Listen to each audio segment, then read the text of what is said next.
The heartland of America recently witnessed a spectacle both intriguing and concerning. Eau Claire, Wisconsin became the epicenter of a political and religious gathering.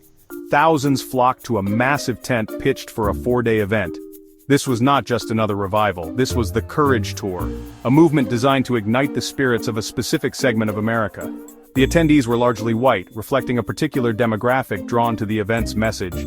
They came from all walks of life and age groups, united by a shared belief system.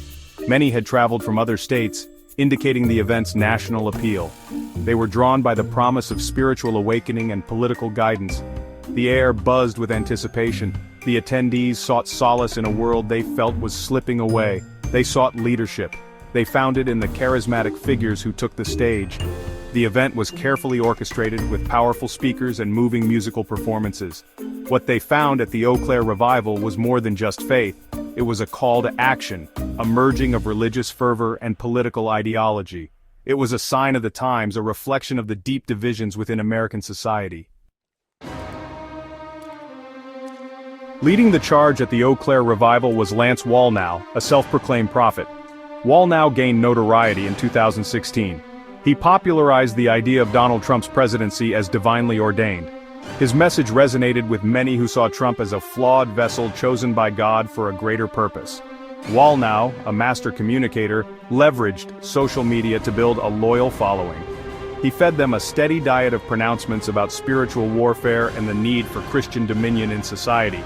Sharing the stage with Wallnau was the fiery evangelist, Mario Murillo. Known for his theatrical sermons, Murillo's message was one of impending conflict. He urged the audience to view themselves as God-appointed warriors, armed and dangerous in the face of spiritual and political enemies. Murillo painted a vivid picture. The world was a battlefield, and Christians were called to fight for their beliefs. But Wallnau and Murillo were not alone. They were joined by a cast of speakers, each with their own brand of fire and brimstone. Artur Pawlowski, a Canadian pastor, brought with him a history of inflammatory rhetoric. He had gained notoriety for his defiance of COVID-19 restrictions. This only fueled his image as a warrior for Christ against government tyranny. Bill Federer, a prolific author and former political candidate, wove a narrative of history as a battle between good and evil. He aligned Democrats with the demonic, casting them as enemies of God and country. His words found fertile ground in the hearts of those already predisposed to see the world in such stark terms. A common thread ran through the speeches at the Eau Claire Revival. It was the language of spiritual warfare. The speakers painted a picture of a world under siege by demonic forces. These forces, they claimed, were working through secular humanism, liberalism, and even the Democratic Party. This language resonated with the anxieties of many attendees. They felt increasingly marginalized in a rapidly changing society. The concept of Christian dominion, or the belief that Christians are called to take control of all aspects of society, was another recurring theme. The speakers emphasized the Seven Mountains Mandate. This belief calls for Christians to exert influence over 7 key spheres of influence: government, education, media, arts and entertainment, business, family, and religion. The message was clear. Christians were not merely to live out their faith privately.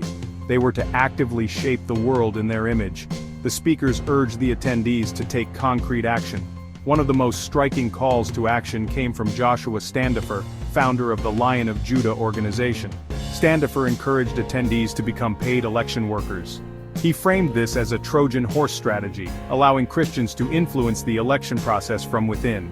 This blurring of the lines between religious faith and political activism was a hallmark of the event.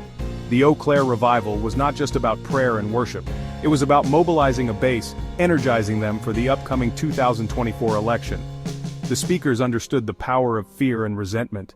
They skillfully wove these emotions into a narrative of spiritual urgency. As the Eau Claire Tent Revival drew to a close, it left behind a mix of emotions. Attendees left feeling a sense of inspiration, purpose, and a call to action.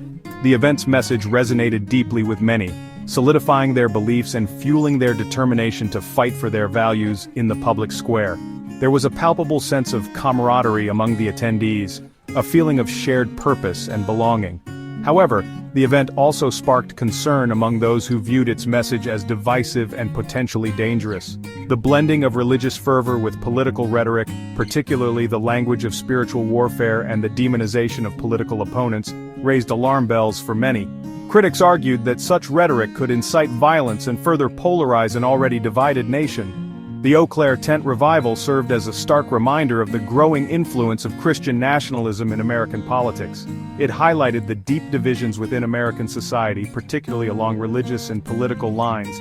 The event's long-term impact remains to be seen, but it undoubtedly left a mark on the political and religious landscape of the country.